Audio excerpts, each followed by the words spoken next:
આયુર્વેદ એ એક પ્રિકોશન પણ છે, જે ત્રિદોષ જે આપણે જનરલી સમજતા હોઈએ છીએ. તો ત્રિદોષ એટલે શું? પંચકર્મ વિશે ઘણી બધી જાણકારી મળી અને આયુર્વેદ એક પૌરાણિક છે પ્રક્રિયા કે જેનાથી આરોગ્યને લઈને ઘણા બધા ફાયદાઓ આપણે રોજબરોજ જોતા આવીએ છીએ. કે વાત, પિત્ત અને કફ જે એકદમ બેલેન્સ રહે છે એમ, અને એ બેલેન્સ રહે તો આપણું શરીર એકદમ સ્વસ્થ એટલે કે એકદમ હેલ્ધી કહેવાય છે. અને આ બે પ્રોસિજર થાય સ્નેહન અને સ્વેદન કહેવાય, મસાજ અને સ્ટીમ બાથ. એક અમુક આચાર્યો માને છે કે રક્ત પણ એક દોષ છે એમ. હેલો એવરીવન, આજે આપણી સાથે છે ડૉક્ટર રીતુ પટેલ, જે આયુર્વેદિક ડૉક્ટર છે. એમનો 6 વર્ષનો એક્સપિરિયન્સ છે અને એ પંચકર્મ સ્પેશિયાલિસ્ટ છે. આજે આપણે એમની પાસેથી ઘણી બધી ઇન્સાઇટ લઈશું. તો ડૉક્ટર, હું આજે તમારી પાસેથી જાણવા માંગીશ કે આયુર્વેદ શું હોય છે? આયુર્વેદ મતલબ છે 2 શબ્દનું બનેલું છે, જે આયુ પ્લસ વેદ, બરાબર, જેમાં આયુ અને વેદ બંનેનું ડિસ્ક્રિપ્શન હોય છે. આયુ મતલબ સત્વ, આત્મા, શરીર, ઇન્દ્રિય સંયોગ. સત્વ મતલબ મન, આત્મા, શરીર છે આપણું જે બોડી, અને ઇન્દ્રિય મતલબ આપણી 5 ઇન્દ્રિયો છે, ઘ્રાણેન્દ્રિય, રસેન્દ્રિય, ચક્ષુરેન્દ્રિય, બરાબર. આ બધી ઇન્દ્રિયોનો જે સંયોગ છે એ આયુ કહેવામાં આવ્યું છે એમ. આયુર્વેદિકમાં શું છે કે મતલબ 4 પ્રકારના આયુનું ડિસ્ક્રિપ્શન આપેલું છે, જેમ કે હિતાયુ, અહિતાયુ, સુખાયુ, દુખાયુ. એક શ્લોક છે કે હિતાહિતમ સુખમ દુઃખમ માયુસ્તસ્ય હિતાહિતમ માનમ ચ તચ્ચ યત્રોક્તમ આયુસ્તસ્ય આયુર્વેદ સયુચ્યતે. મતલબ કે અહિતાયુ, હિતાયુ, સુખાયુ ને દુખાયુ, બરાબર. આ 4 આયુનું જેમાં ડિસ્ક્રિપ્શન આપેલું છે એમ. સુખાયુ મતલબ કે જે માણસ એવો કે શરીરથી એકદમ ખુશ રહે, બરાબર, જેનામાં કોઈ પણ પ્રકારનું દુઃખ નથી એમ, એ માણસનું આયુષ્ય સુખાયુ કહેવાય. અને એનાથી જે પણ કંઈ ઓપોઝિટ છે એ દુખાયુ કહેવાય. અને હિતાયુ મતલબ એવો માણસ કે જેનામાં કોઈને મદદ કરવાની ભાવના છે એમ, કે કોઈ પણ એનામાં એવું નેગેટિવિટી નથી, એ અહિતાયુ કહેવાય, હિતાયુ કહેવાય છે, સોરી. અને એનાથી જે પણ કંઈ ઓપોઝિટ છે એ અહિતાયુ છે એમ.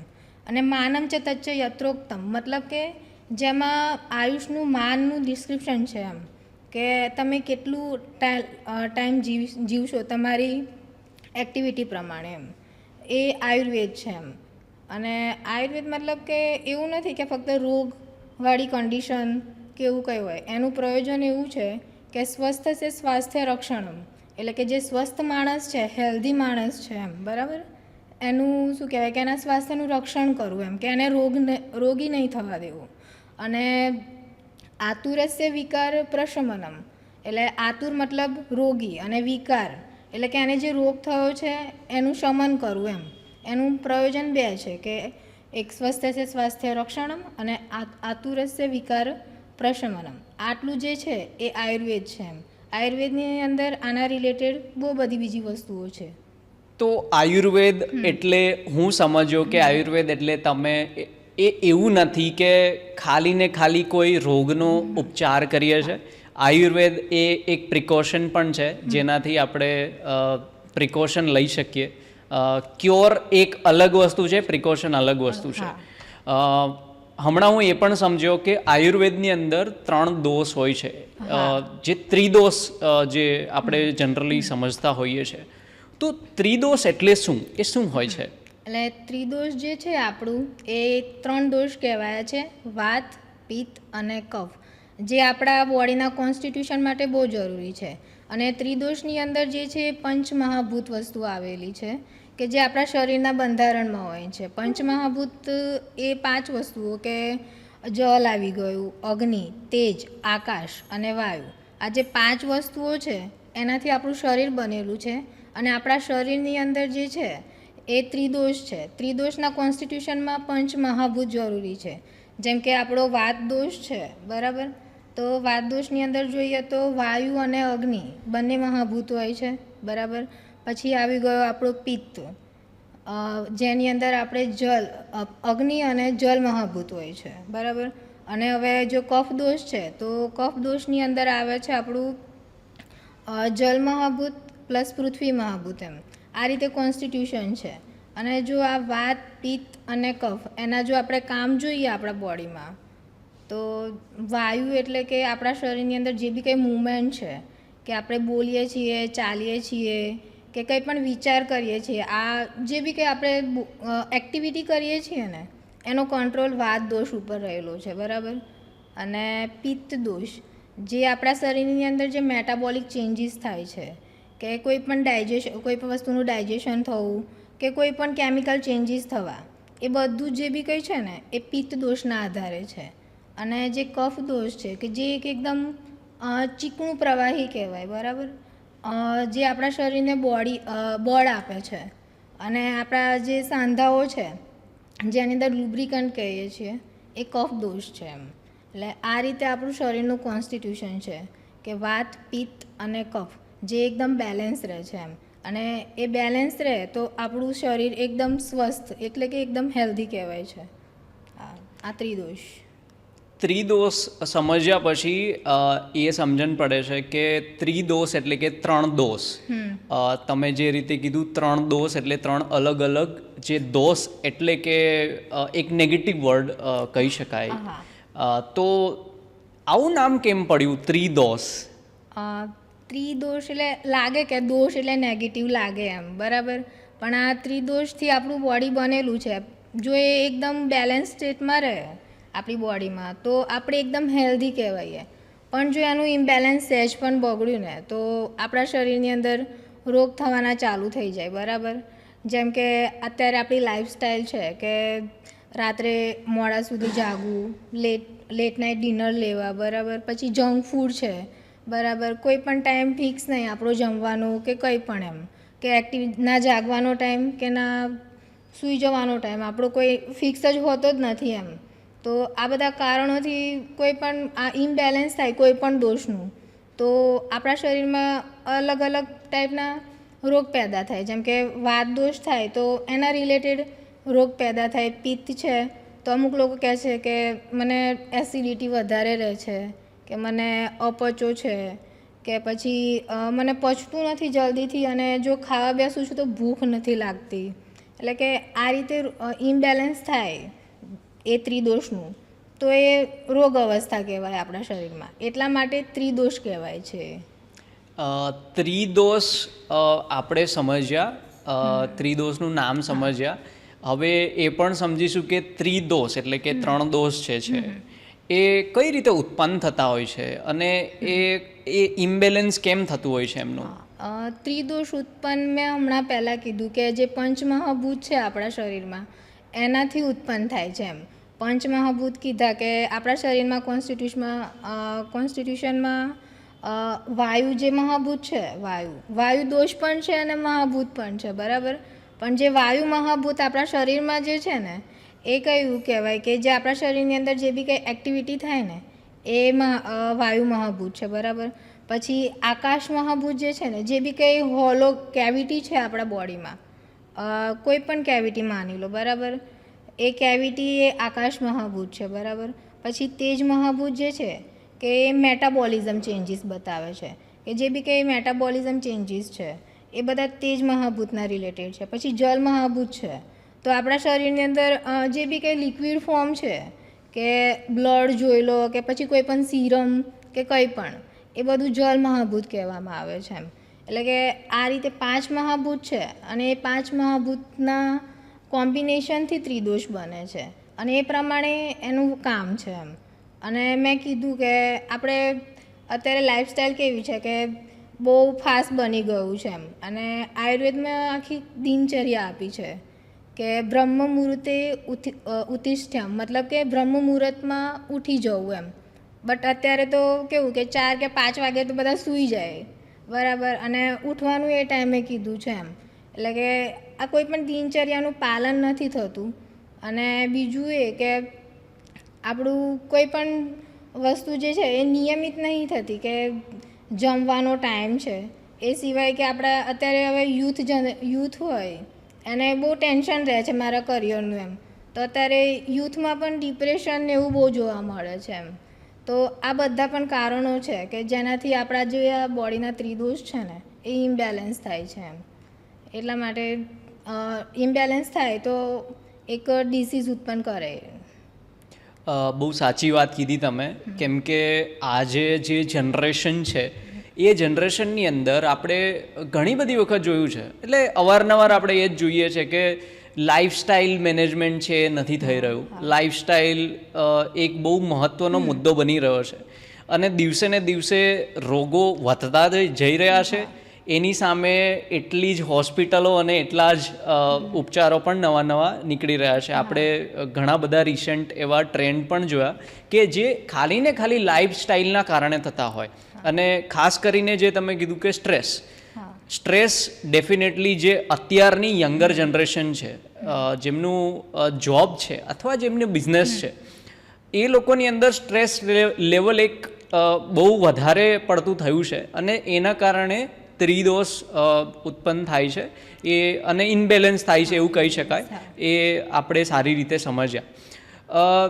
જો કોઈને ત્રિદોષ હોય તો એ કઈ રીતે આપણે ડાયગ્નોઝ કરી શકીએ, એટલે કે આપણે કઈ રીતે આઈડેન્ટિફાઈ કરી શકાય કે કોઈને ત્રિદોષ છે?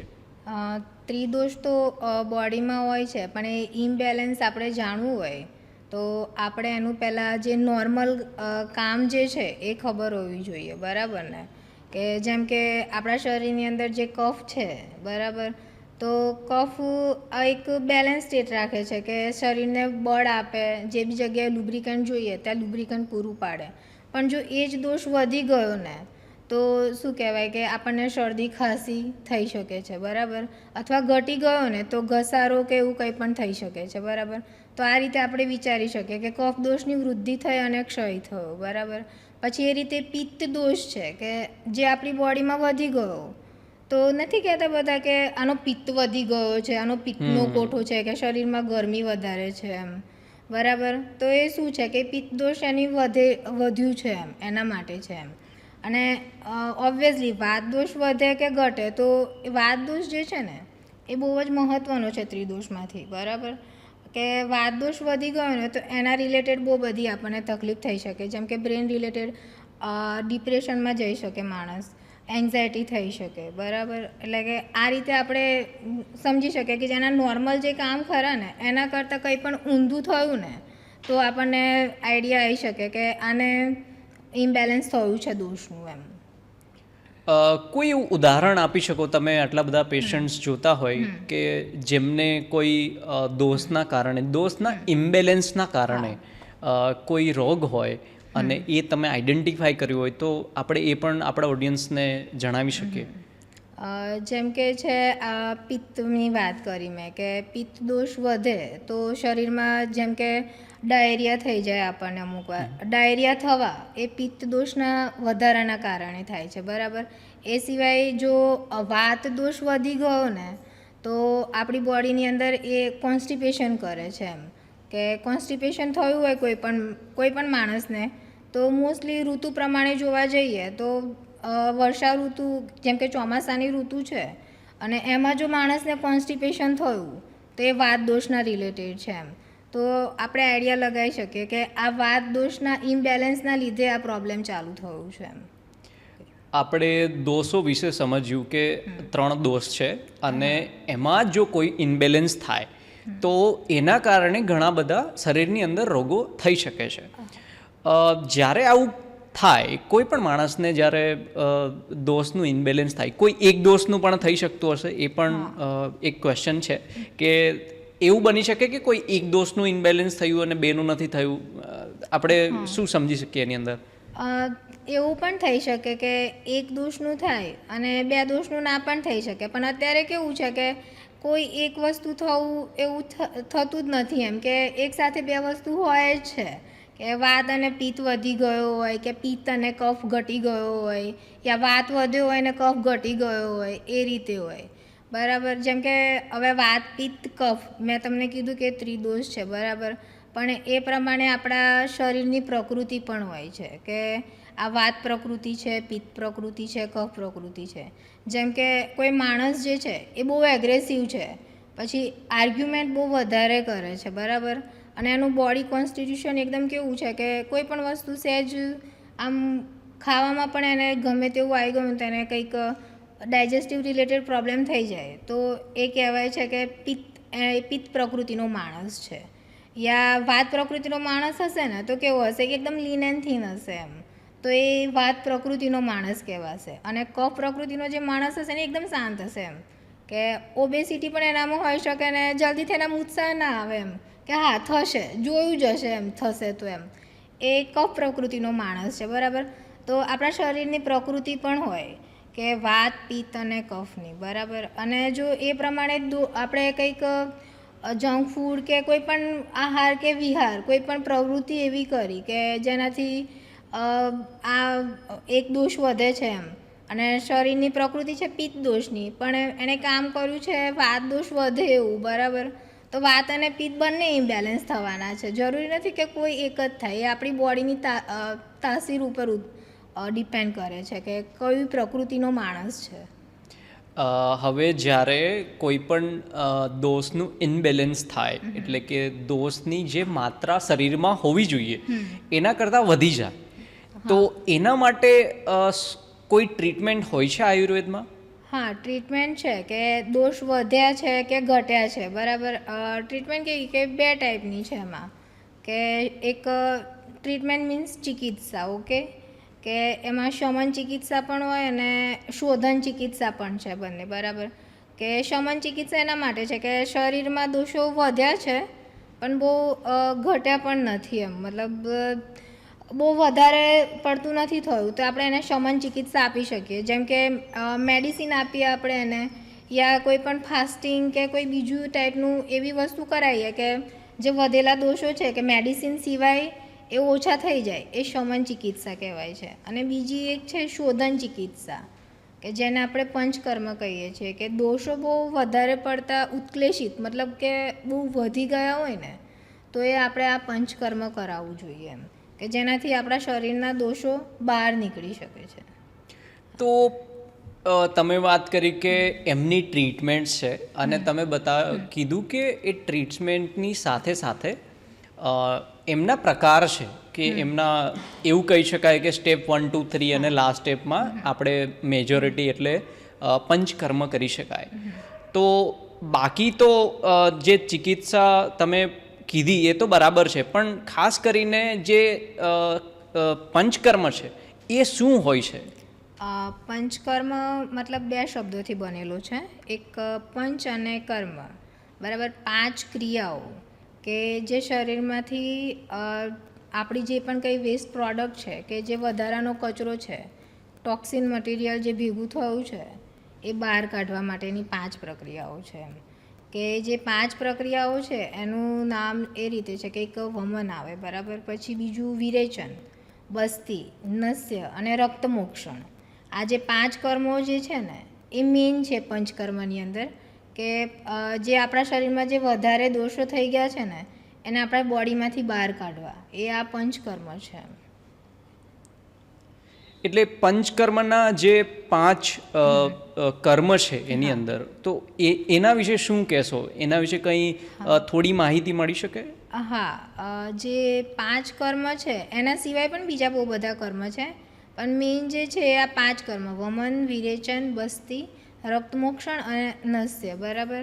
કે આ કરાવવા માટે એક પ્રોસિજર હોય છે, એક કે પહેલાં બોડીને પ્રિપેર કરવું પંચકર્મ માટે, કે કઈ રીતે એને પ્રિપેર કરવું, એટલે પૂર્વકર્મ કહેવાય, જેની અંદર આપણે મસાજ કહી શકીએ. મસાજ આપીએ બોડીને, કે મેડિકેટેડ ઓઇલ હોય કે તમારી ડિસીઝ કન્ડિશન પ્રમાણે એમાં ઓઇલથી મસાજ બોડી ઉપર કરવામાં આવે છે એમ, કે જે 45 મિનિટ સુધી મોસ્ટલી થતું હોય બોડી ઉપર, કે કોઈ પણ મેડિકેટેડ ઓઇલ હોય, યા પછી બોડી ઉતારવા માટે હોય તો એના માટે કંઈક ચૂર્ણ હોય કે પાવડર ફોર્મ કરેલા હોય, એ પાવડર ફોર્મથી બોડી ઉપર મસાજ કરવામાં આવે. આ એ મસાજ છે. અને બીજું જે છે એ સ્ટીમ બાથ આપવામાં આવે છે બોડીને, કે શું કહેવાય કે જેનાથી શરીર એકદમ સોફ્ટ થઈ જાય છે આપણું. અને આ 2 પ્રોસિજર થાય, સ્નેહન અને સ્વેદન કહેવાય, મસાજ અને સ્ટીમ બાથ. આ 2 વસ્તુ જે છે એ 2થી બોડી પ્રિપેર થાય, કે આપણા શરીરના જે બી કંઈ દોષો છે કે એ કમ્પ્લીટ આપણા ટ્રેકમાં આવી જાય અને નજીકના કોઈ માર્ગથી એને બહાર કાઢવામાં આવે એમ. એના માટે બોડી કમ્પ્લીટ પ્રિપેર થાય. એકવાર માટે જો આ બોડી પ્રિપેર થાય ને એના પછી એક પંચકર્મ પ્રધાન કર્મ કહેવાય, એ કર્મ આપણે કરીએ. જેમાં પહેલું છે ને વમન. વમન કર્મ શેના માટે? મેઇનલી કફ દોષ માટે થાય છે કે આપણા શરીરનો જે કફ દોષ ખરો ને એ વધારે ઉત્ક્લેશિત થઈ ગયો છે, તો બોડીના અમુક પાર્ટમાં એ જમા થઈને કોઈક રોગ ઉત્પન્ન કરશે, બરાબર. તો આપણે એને બહાર કાઢવા માટે વમન કર્મ કરીએ. વમન મતલબ થેરાપ્યુટિક ઇન્ડ્યુસ ઇમેસિસ, મતલબ કે વોમિટિંગ કરાવવું પણ થેરાપ્યુટિક ઇન્ડ્યુસ કરીને, કે આપણે કોઈ દવા આપીને એને વોમિટ કરાવવું એમ. હવે જે વમન જે છે એ કફ દોષ માટે છે, બરાબર.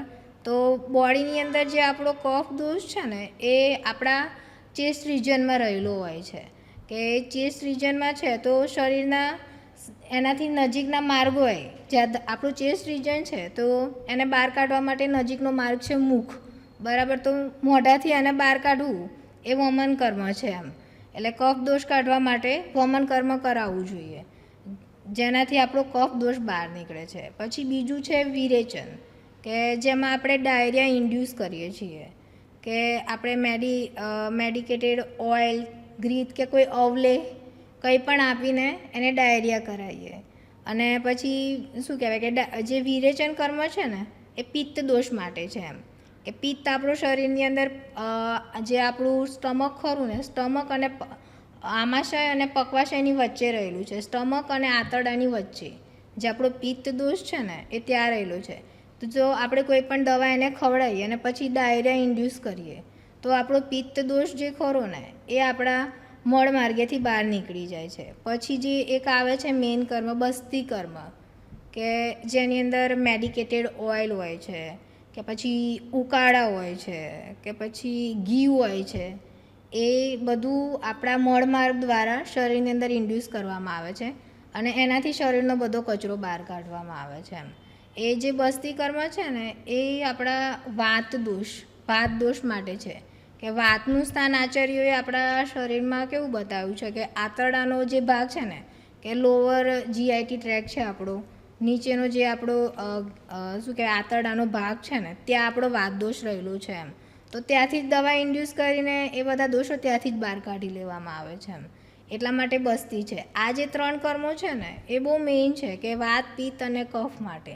પછી એના પછી આવે છે એક નસ્ય કર્મ, કે નસ્ય કર્મમાં એવું હોય છે કે આપણા નોસ્ટ્રિલ થ્રુ મેડિકેટેડ ઓઇલ છે, કે ઘી છે, કે પછી કોઈક શું કહેવાય કે પાન કે એવા હોય એનો રસ કલ્ક બનાવીને આપણા નાકની અંદર નાખવામાં આવે એના ટીપા, કે જે આપણા શીર પ્રદેશમાં રહેલા જે દોષો ખરા ને એને ખેંચીને બહાર કાઢે. કેમ કે નાકમાં એટલા માટે નાખવામાં આવે છે કે આયુર્વેદમાં એવું કહેવાય છે કે નાસાહી શીર્ષો દ્વારમ, એટલે કે જે નાક જે છે ને એ આપણા શરીર આ જે મગજ ખરું ને એનું દ્વાર છે. તો ત્યાંથી તમે કોઈ પણ મેડિકેટેડ ઓઇલ કે પછી વનસ્પતિ ઔષધિ છે એના ટીપા નાખો ને તો ત્યાંથી આપણા દોષો જે શીર પ્રદેશના હોય ને એ બહાર નીકળે છે એમ. એટલે એ નસ્ય કર્મ છે. અને બીજું એક જે છે એ રક્ત મોક્ષણ છે. એક અમુક આચાર્યો માને છે કે રક્ત પણ એક દોષ છે એમ. તો કેવું કે અત્યારે આપણે બ્લડ ડોનેટ કરીએ છીએ, બરાબર, એ એક ટાઈપનું રક્ત મોક્ષણ છે એમ.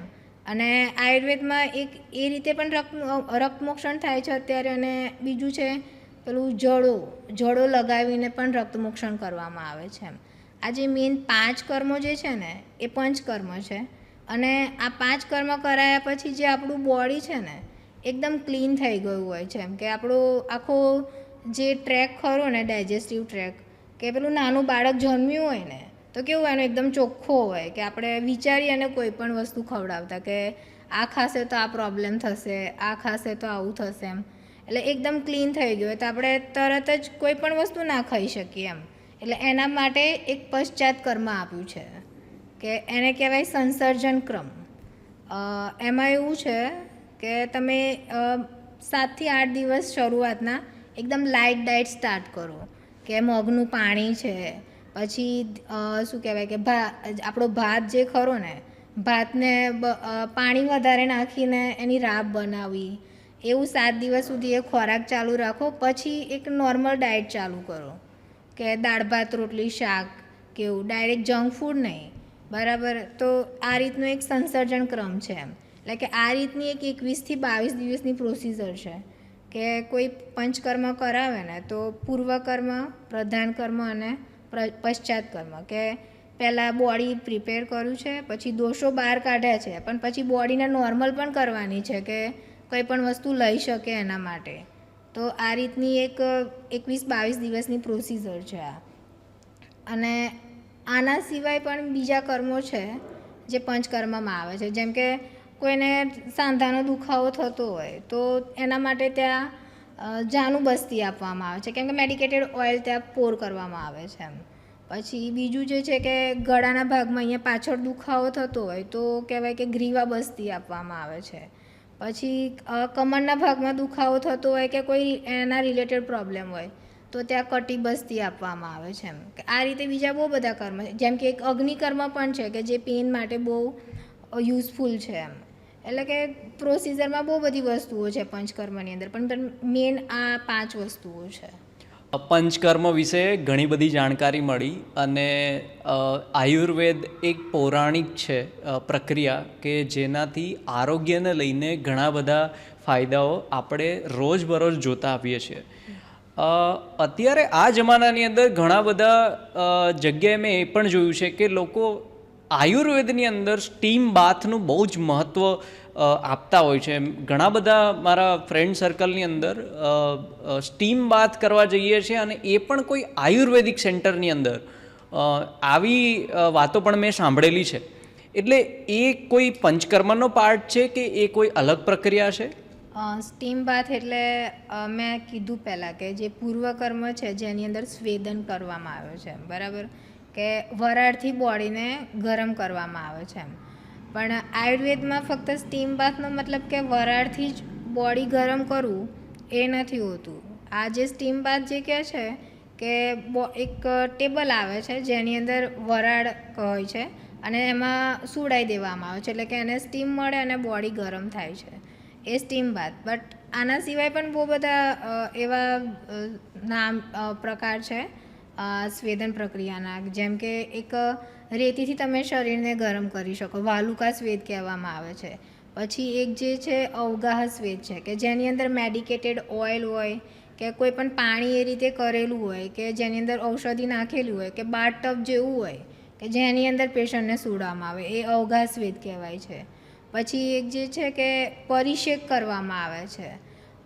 પરિષેક મતલબ જે છે કે શું કહેવાય કે આપણા બોડીની અંદર એક મેડિકેટેડ ઓઇલ હોય અને અમુક 4 અંગુલ કે 8 અંગુલથી ઉપરથી મેડિકેટેડ ઓઇલ કે પાણીની પણ જે હુંફાળું ગરમ હોય, બોડી સહન કરી શકે એવું, એ આપણા શરીર ઉપર પોર કરવામાં આવે છે એમ, એ પરિષેક કહેવાય છે. પછી કેવું કે એક અશ્મગન જે ગરમ કરેલો જે પથ્થર હોય ને એની ઉપર શાલ પાથરી દેવામાં આવે છે અને એની ઉપર પેશન્ટને સુડાવવામાં આવે છે એમ. એટલે કે આ રીતે બહુ બધા ટાઈપના છે સ્વેદન, ફક્ત સ્ટીમ બાથ એકલું છે એવું નહીં.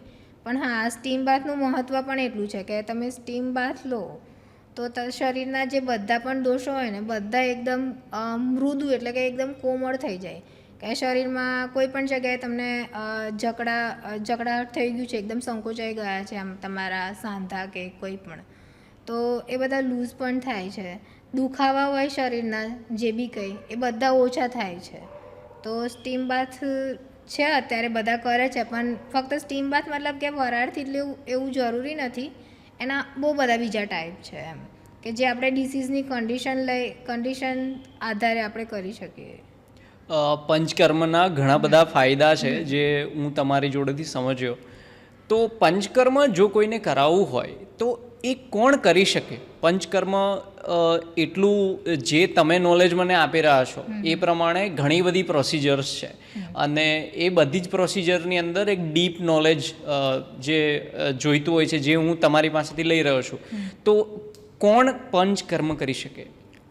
પંચકર્મ જેને પણ કોઈ પણ રોગ અવસ્થા હોય, જેમ કે સોરિયાસિસ છે, બરાબર, પછી ડાયાબિટીસનો પેશન્ટ છે, અસ્થમા છે, એવા બહુ બધા ડિસીઝ છે, જેમ કે પાચન તંત્રના ડિસીઝ છે કે પછી ઇમ્યુનિટી રિલેટેડ કોઈ ડિઝીઝ થયા હોય તો એ બધા જ રોગોની અંદર તમે પંચકર્મ કરાવી શકો, પણ એની અવસ્થાને આધારે કે એના શરીરની અંદર કેટલા દોષો વધ્યા છે, કેટલી ધાતુઓ એમાં પ્રદૂષિત થઈ છે, બરાબર, ને કેટલા સ્ત્રોતસ ઇન્વોલ્વમેન્ટ છે, એ પ્રમાણે આપણે એમાં પંચકર્મ કરાવી શકીએ છીએ. એમ કે ધારો કે સોરિયાસિસ છે, બરાબર, હવે બહુ ટાઈમથી છે સોરિયાસિસ, બરાબર, એના બોડીમાં બહુ બધી જગ્યાએ ચક્કામાં ને એવું થઈ ગયું છે, તો આપણે એમાં પંચકર્મ કરાવી શકીએ છીએ. એમ પછી ડાયાબિટીક પેશન્ટ છે તો એમાં પણ પંચકર્મ આપણે કરાવી શકીએ, પણ કેવું કે બધાની અંદર મેડિસિન અને જે મસાજ કરવાની રીત છે એ બધી ચેન્જ થાય આપણે એ રીતે. તો તમે થોડા રોગો વિશે કીધું કે જેની અંદર પંચકર્મ કરાવી શકાય, તો કોઈ હેલ્ધી માણસ હોય એને જો પંચકર્મ કરાવવું હોય, કેમ કે એની અંદર એટલા બધા બેનિફિટ્સ છે કે એક બોડી ક્લિન્સર જે કહી શકાય, બોડીને ડિટોક્સ કરવું, ડિટોક્સિફાય કરવું બધી જ રીતે, તો એ પ્રોસેસ મારી અન્ડરસ્ટેન્ડિંગ પ્રમાણે મને ખબર પડી એ રીતે કહું છું. તો કોઈ નિરોગી માણસ એમને કરાવવું હોય તો એ પણ કરી શકે? હા, નિરોગી માણસ પણ કરી શકે, કે કીધું ને કે સ્વસ્થ્ય સ્વાસ્થ્ય રક્ષણમ, કે જે હેલ્ધી માણસ છે એનું પણ આપણે હેલ્થ સાચવવાની છે. એમ તો હેલ્ધી માણસ પણ પોતાના માટે એક પંચકર્મ કરાવી શકે છે. એમ કે એની બોડી કઈ પ્રકૃતિની છે, બરાબર, એ રિલેટેડ બધા કર્મ એ કરાવી શકે. અને જો એ હેલ્ધી માણસ જો પંચકર્મ કરાવે ને તો એની ઇમ્યુનિટી પણ બહુ વધશે, એનું શરીરનું બળ પણ બહુ વધશે. તો હેલ્ધી માણસને કરાવવું જરૂરી છે, કે એવું છે ને કે કોઈને રોગ હોય તો જે પંચકર્મ કરાવે. તો આયુર્વેદ આપણે વાત કરીએ ઓવરઓલ, તો આયુર્વેદમાં ઇમ્યુનિટી તમે કીધું, તો ઇમ્યુનિટી માટે શું છે? ઇમ્યુનિટી બૂસ્ટ કરવા માટે શું છે? કોઈની ઇમ્યુનિટી ઓછી હોય, વારે વારે રોગો થતા હોય, તો એમના માટે કોઈ દવા, કોઈ સોલ્યુશન, કોઈ ટ્રીટમેન્ટ? હા, આયુર્વેદમાં ઇમ્યુનિટી માટે બહુ બધી વસ્તુઓ છે. જેમ કે આપણા શરીરનું જે બળ છે ને એ આપણી ઇમ્યુનિટી છે. એમ કે આપણું શરીરનું બળ જેટલું વધારે હશે ને એટલી આપણી ઇમ્યુનિટી વધારે રહેશે. એમ જેમ કે કફ દોષ છે એ આપણા શરીરને બળ આપે છે, બરાબર, તો એવું ના કહેવાય કે કફ દોષ જેટલો વધારે એટલી ઇમ્યુનિટી કહેવાય, પણ જે આપણા શરીરનું જે બળ છે એ બળ પ્રમાણે આપણી ઇમ્યુનિટી હોય. એમ ઇમ્યુનિટી માટે એક શબ્દ વાપર્યો છે, વ્યાધિક્ષમત્વ. એમ વ્યાધિક્ષમત્વ જે છે ને એ આપણા બોડીની અંદર એક ઇમ્યુનિટી જેવું કામ કરે છે. તો એમના માટે જ્યારે તમે કહો છો કે વ્યાધિ ક્ષમત્વ, એટલે એ ઇમ્યુનિટી કહી શકાય આયુર્વેદની ભાષામાં. તો એવું કોઈ ટ્રીટમેન્ટ અથવા એવી કોઈ મેડિસિન જે આયુર્વેદમાં છે જે લોકો જનરલી પબ્લિક લઈ શકે અને એનાથી એમનું બળ, તમે જે રીતે કીધું કે બળ વધારી શકાય, તો એવી કોઈ મેડિસિન? હા, એટલે વ્યાધિ ક્ષમત્વ જે છે ને એ વ્યાધિ અને ક્ષમત્વ એટલે કે વ્યાધિને દૂર રાખવું બોડીથી, એ રીતે આપણે સમજી શકીએ, બરાબર. તો જે આપણા શરીરનું બળ જે છે ને એ આપણું વ્યાધિ ક્ષમત્વ છે, જે 3 ટાઈપનું હોય છે: સહજ, કાલજ અને યુક્તિકૃત. સહજ મતલબ કે આપણા બોડીની અંદર જીનેટિકલી જે બી કંઈ ઇમ્યુનિટી આવી હોય ને એ કહી શકીએ. હવે કાલજ જે કહીએ છીએ ને એ આપણી ઋતુ પ્રમાણે હોય છે, કે અમુક ઋતુઓમાં આપણને કેવું લાગે, ઉનાળો હોય, બહુ ગરમી પડતી હોય તો કેવું થાય કે આપણે એકદમ વીક થઈ ગયા હોય, બરાબર, એટલે કે એ વખતે આપણી ઇમ્યુનિટી લો રહે. પણ અત્યારે આ શિયાળો છે તો આપણે કેવું સ્ફૂર્તિવાળું લાગે આપણને, કે કંઈ પણ કામ કરવું છે તો કેવું કે એવું ના થાય કે આપણને કે ના હવે નથી કરવું. એમ એ વખતે આપણા શરીરની ઇમ્યુનિટી વધારે હોય છે, એ કાલજ ઇમ્યુનિટી કહેવાય, બરાબર. અને ત્રીજું જે તમે કહો છો ને કે કોઈ મેડિસિનથી લઈએ, એ યુક્તિકૃત કહેવાય. એમ કે આપણે કંઈ પણ એવી વસ્તુ આપણી લાઈફસ્ટાઈલ મેન્ટેન કરીએ કે પછી કોઈ પણ એવું વસ્તુ લઈએ કે આપણી ઇમ્યુનિટી વધારે, એમ એ યુક્તિકૃત કહેવાય. જેમ કે એક રસાયણ કર્મ કીધું છે અને એની અંદર જે છે એક ચ્યવનપ્રાશ છે. અત્યારે બધા ચ્યવનપ્રાશ લઈએ તો ચ્યવનપ્રાશ આપણું ઇમ્યુનિટી બૂસ્ટ કરે છે. તો ચ્યવનપ્રાશ શું હોય છે? એટલે એમાં કઈ પ્રકારના તત્વો યુઝ થયા હોય છે કે જેના કારણે ચ્યવનપ્રાશ આયુર્વેદમાં આટલું બધું મહત્ત્વ આપવામાં આવ્યું છે? ચ્યવનપ્રાશ જે છે ને એક રસાયણ કર્મ કરે છે. ચ્યવનપ્રાશની અંદર કેટલી 36 ટાઈપની જુદી જુદી ઔષધિઓ હોય છે, પ્લસ આમળા હોય છે, અને બીજા જે અમુક ઉપરથી નાખવામાં આવતા પ્રક્ષેપ દ્રવ્યો હોય છે કે જેને એક જૂની પદ્ધતિથી બનાવવામાં આવે છે, કે જેની અંદર બહુ બધી વસ્તુઓ આ બહુ મોટી લાંબી પ્રોસિજર છે. એમ કે તમે એમ 2 કિલો કે 3 કિલોનો બનાવવા જાઓ ને ચ્યવનપ્રાશ તો તમારે આખો દિવસ લાગે, એમ એટલી લાંબી પ્રોસિજર છે કે જેનાથી એ જે ચ્યવનપ્રાશ જે છે એનાથી તમારી પાચન શક્તિ એક તો મજબૂત થાય, બરાબર.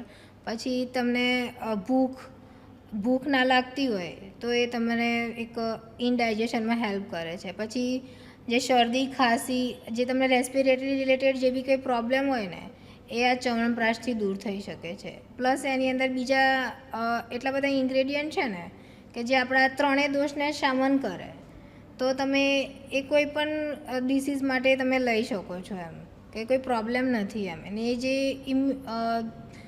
રસાયણ કર્મ જે કરે છે ને કે ઇમ્યુનિટી વધારે છે, તો આપણા શરીરની અંદર જે વધારેલા દોષો હોય કે ઘટેલા દોષો હોય તો એનું શમન કરે છે, એમ ઇન શોર્ટ.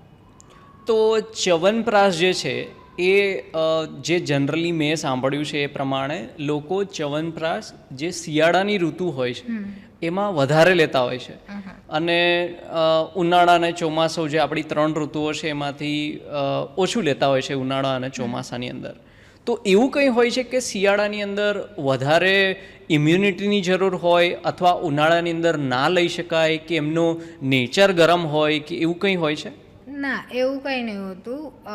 ચ્યવનપ્રાશ તમે કોઈ પણ સિઝનમાં લઈ શકો છો, પણ શિયાળામાં એટલા માટે કહે છે કે પેલા જે આમળા જે બનતા હોય ને શિયાળામાં વધારે, અત્યારે એની ઋતુ છે એ ફ્રૂટ થવાની, એટલા માટે વધારે એવું લાગે કે શિયાળાની ઋતુમાં લેવું. એમ જરૂરી નથી કે ફક્ત શિયાળાની ઋતુમાં જ લેવું ચ્યવનપ્રાશ.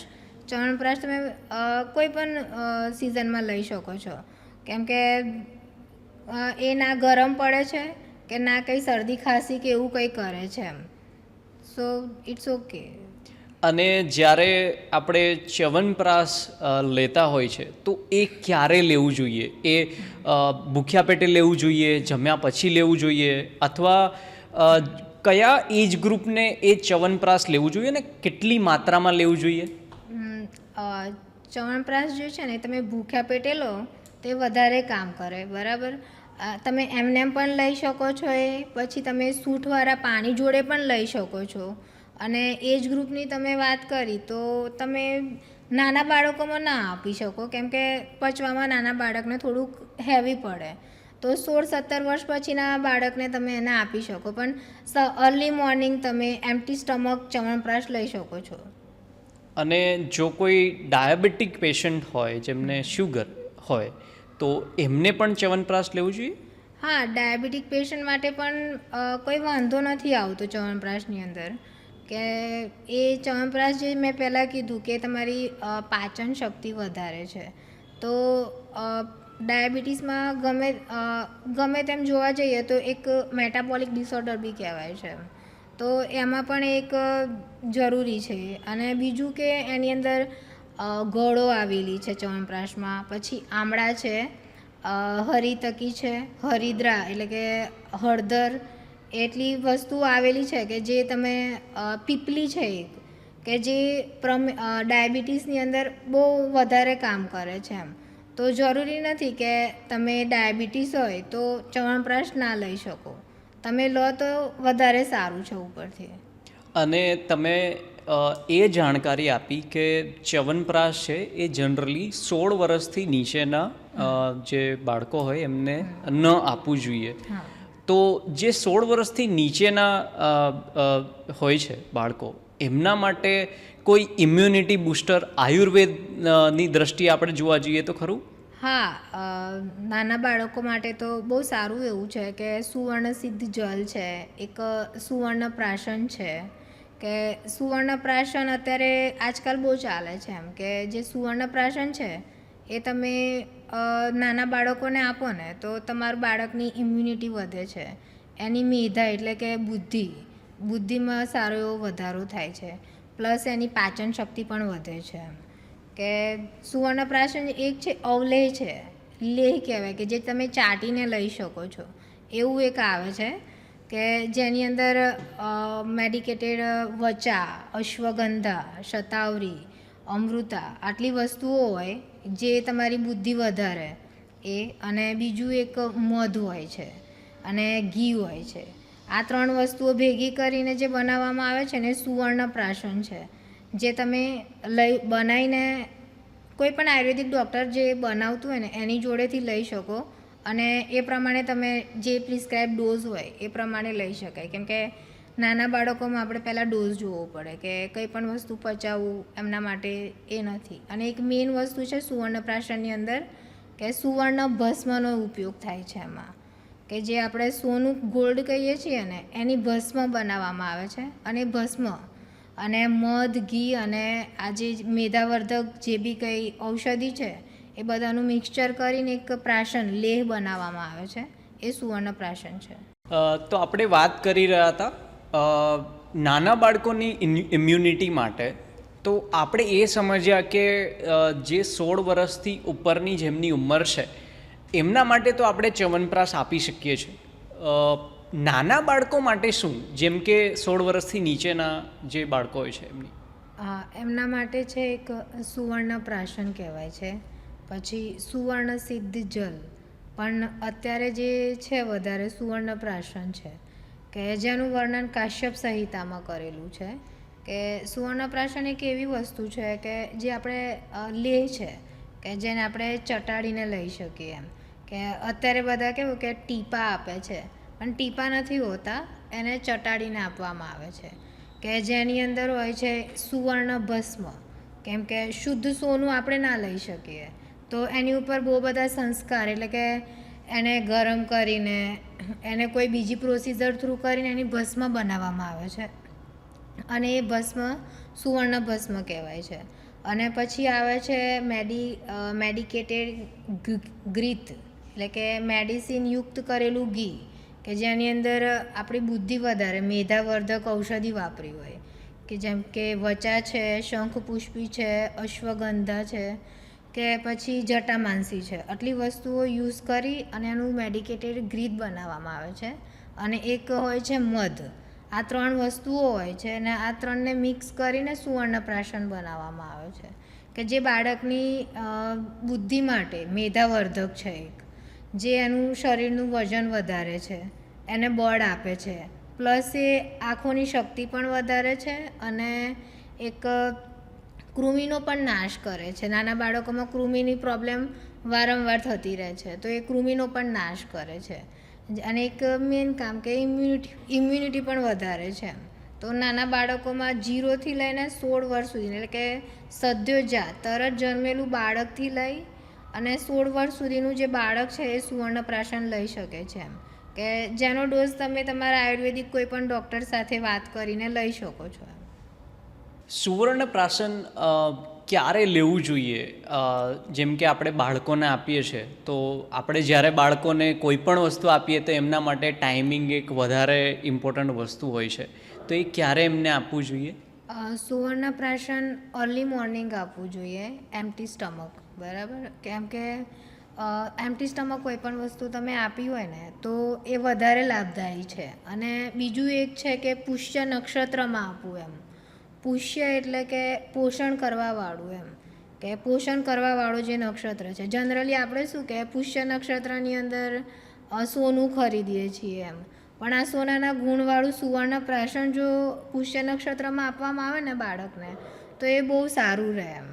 અને બીજું કે એનો ડોઝ જે કંઈ પણ છે કે 1 ડ્રોપ, 2 ડ્રોપ, 3 ડ્રોપ, એ બાળકની એજ પ્રમાણે પછી એ આપવું આપણે એમ અર્લી મોર્નિંગ એમ્પ્ટી સ્ટમક. આપણે ઇમ્યુનિટી માટે ઘણી બધી વસ્તુઓ સમજ્યા, જેમાં ચ્યવનપ્રાશ અને આ એક તમે કીધું એ બંને ઘણું બધું લાભદાયી છે લોકો માટે જો એ રેગ્યુલરલી લેવામાં આવે તો. અને એક રોગ પ્રતિકારક શક્તિ એટલે કે ઇમ્યુનિટી એ ખાસ કરીને આપણે ઇમ્પ્રૂવ કરી શકીએ છીએ. ઘણી બધી વખત આપણે જોયું છે કે લોકો શિરોધરા કરવા માટે સ્પેશિયલી જતા હોય છે. એટલે શિરોધરા મેં એવું પણ સાંભળ્યું છે કે લોકો બહુ જ સ્ટ્રેસમાં હોય, આખું અઠવાડિયું સ્ટ્રેસમાં કાઢ્યું છે, શનિવારે અથવા રવિવારે કોઈ સ્લોટ બુક કરીને શિરોધરામાં જાય છે. ઘણા લોકો એવું કહેતા હોય છે કે એમને માથું વધારે દુખતું હોય છે એટલા માટે શિરોધરા કરાવતા હોય છે. પોતપોતાના રીઝન્સ બધાને હોય છે. પણ હું એ સમજવા માગું છું કે આયુર્વેદમાં શિરોધરાનું આટલું મહત્ત્વ કેમ છે અને કઈ રીતે અસર કરે છે હ્યુમન બોડીને અંદર? શિરોધારા પણ એક પંચકર્મની પ્રોસિજર છે કે જેની અંદર મેડિકેટેડ ઓઇલ હોય છે કે છાશ હોય છે કે પાણી, એનાથી આપણા જે ફોરહેડ ખરું ને, ફોરહેડ ઉપર 4 અંગુલ ઉપરથી એ પાણીને પોર કરવામાં આવે છે. પાણી હોય કે ઓઇલ હોય કે પછી છાશ હોય, કોઈ પણ વસ્તુ પોર કરવામાં આવે છે. એમ કે એ આપણા ફોરહેડ ઉપર પોર કરવામાં આવે 45 મિનિટ સુધી. ટાઈમિંગ છે એનો કે 30 મિનિટથી 45 મિનિટ સુધી કરી શકીએ આપણે એને, બરાબર. તો એ ફોરહેડ ઉપર એટલા માટે કરવામાં આવે છે કે આપણે જે પણ કંઈ બ્રેન રિલેટેડ સ્ટ્રેસ છે, એન્ઝાયટી છે, ડિપ્રેશન છે, તો એ બધી વસ્તુને રિલીવ કરે. કે મેડિકેટેડ ઓઇલ હોય છે તો એન્ઝાયટી, ડિપ્રેશન, તમારા મગજને એકદમ એ શાંત કરે છે. તો તમે એન્ઝાયટીથી તો દૂર રહી શકો છો, સ્ટ્રેસ તમારો રિલીવ થાય છે. એટલા માટે શિરોધારા બધા કરવા જાય છે. અને એવું નથી હોતું કે અમારું શનિ રવિ કે આ રીતે જવું. શિરોધારા કન્ટિન્યુઅસ તમે 7 કે 5 દિવસ સુધી કરાવવું પડે તો એ કામ કરે. અને બીજું એક કામ કે એ ફક્ત બ્રેન રિલેટેડ ડિઝીઝ હોય એમાં કામ કરે એવું નથી હોતું. કે તમને માથામાં ઉંદરી કે ખોડો થયો હોય ને એમાં પણ બહુ સારા એવા એના રિઝલ્ટ છે. હેરફોલ થતા હોય તો હેરફોલમાં પણ એનું બેસ્ટ રિઝલ્ટ છે કે તમે શિરોધારા કરાવી શકો છો. શિરોધરા કોને કરાવવું જોઈએ એ આપણે સમજ્યા કે જેમને ઘણા કોઈ પણ જાતના રોગ હોય અથવા એન્ઝાયટી હોય, સ્ટ્રેસ હોય, એ કરાવી શકે છે. એના સિવાય શિરોધરા કેટલા સમય પછી કરાવવું જોઈએ? એટલે આજે મેં જેમ કે શિરોધરા કર્યું, એમની ટ્રીટમેન્ટ પ્રક્રિયા કરી, તો મેં 5 દિવસ કરી માની લો, તો નેક્સ્ટ ટાઈમ હું ક્યારે કરાવી શકું? 5 દિવસ તમે કરાવી, બરાબર, પછી તમને એના રિઝલ્ટ સારા રહ્યા તો વચ્ચે થોડોક ટાઈમ બ્રેક, 1-2 અઠવાડિયાનો બ્રેક કરી અને ફરીથી એના સિટિંગ ચાલુ કરાવવાના. પછી એ ક્રમશઃ કેવું કે એકવાર કર્યા પછી એને ઓછું કરી દેવું, એમ તો એની ટેવ પણ ના પડે આપણી બોડીને. એ રીતે કરાવવું જોઈએ શિરોધારા. બહુ સારી રીતે આપણે સમજ્યા કે શિરોધરા શું હોય છે અને કઈ રીતે એ હેલ્પ થઈ શકે છે. હવે એક ઓવરઓલ પર્સ્પેક્ટિવ આપણે વિચારીએ, જેમ કે કોઈ પણ માણસને એમને કોઈ રોગ છે, એટલે કે એમને કોઈ પ્રોબ્લેમ છે, એમને શરીરમાં કોઈ રોગ છે, તો એમના માટે 2 ઓપ્શન 3 ઓપ્શન હોય છે જનરલી, કે એ એલોપેથીમાં જઈ શકે, આયુર્વેદા પાસે જઈ શકે અને હોમિયોપેથિકમાં જઈ શકે. તો કોઈ પણને જો એક લાઇન ઓફ ટ્રીટમેન્ટ લેવી હોય કોઈ પણ રોગ માટે, એ કોઈ પણ પ્રકારનો રોગ હોઈ શકે છે. આયુર્વેદામાં તમે કીધું એ રીતના ઘણા બધા રોગો માટે ઘણી બધી ઔષધિઓ છે, ઘણા બધા મિશ્રણ છે અને પ્રક્રિયાઓ છે જેનાથી ઘણા બધા સોલ્યુશન મળી શકે છે. એ જ રીતે એલોપેથીમાં પણ છે અને હોમિયોપેથીમાં પોતપોતાના સોલ્યુશન્સ હોય છે બધા રોગ, અલગ અલગ રોગ માટે.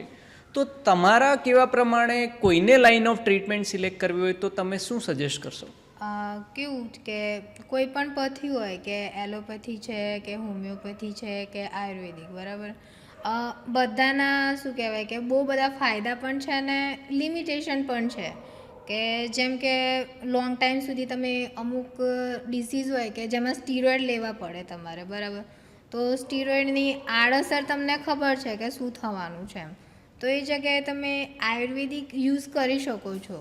પછી કોઈક ડિઝીઝ છે જેમ કે ઓબેસિટી છે કે જેમાં સર્જરી સિવાય બીજો કોઈ ઓપ્શન નથી, બરાબર, બટ એમાં આયુર્વેદમાં એની જગ્યાએ બહુ બધી ટ્રીટમેન્ટ સાથે પંચકર્મ કરાવીને ઓબેસિટી તમે દૂર કરી શકો છો, બરાબર. અને બીજા કોઈ એવા ડિસીઝ છે કે આ મેં પહેલાં શિરોધારાની વાત કરી કે એન્ઝાયટી, ડિપ્રેશન ને બધું હોય, તો એમાં પણ બીજા બહુ બધા ઓપ્શન છે કે તમે એ બધું દૂર કરી શકો છો. એમ કે એમાં કોઈ આડઅસર વધારે કંઈ થતી નથી કોઈ વસ્તુની, તો તમે એ ચૂઝ કરી શકો છો. હા, કોઈ ક્રિટિકલ કન્ડિશન છે અને તમે વિચારો આ કરું પેલું કરું, તે વખતે બહુ વિચારવાની કંઈ જરૂર નથી. એ વખતે જે તમને સારી ટ્રીટમેન્ટ મળતી હોય ને ત્યાં જતું રહેવું, કેમ કે તમે વિચારવા રહેશો ને તો પેશન્ટ ક્રિટિકલ સ્ટેજમાં જતું રહેશે અને કંઈ થઈ નહીં શકે કોઈ પણ પથ્થીથી.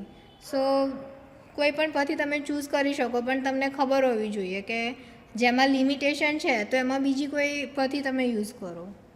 બરાબર છે. આપણે ડૉક્ટર રીતુ પાસેથી ઘણી બધી માહિતી મેળવી, ઘણી બધી ઇન્ફોર્મેશન એમને આપણને શેર કરી એમના એક્સપિરિયન્સ પ્રમાણે. અને જે આયુર્વેદિક જે સબ્જેક્ટ છે એ બહુ જ મોટો સબ્જેક્ટ છે. એમાં ઘણી બધી ચિકિત્સાઓ છે, જેમાં ઘણી બધી મેડિસિન્સ છે. તો આપણા માટે ડેફિનેટલી આ પોડકાસ્ટ બહુ જ હેલ્પફુલ થયો છે. બટ એક ટાઈમ લિમિટના કારણે આપણે અનધર સેશન એટલે કે બીજા સેશનની અંદર વધારે જાણવાનો પ્રયાસ કરીશું ડૉક્ટર રીતુ પાસે. So thank you very much doctor Ritu four coming here and તમે આટલી બધી ઇન્ફોર્મેશન આપી અને બધા ઓડિયન્સને ડેફિનેટલી હેલ્પફુલ થશે એવી આશા રાખું છું. Thank you very much for coming in the podcast.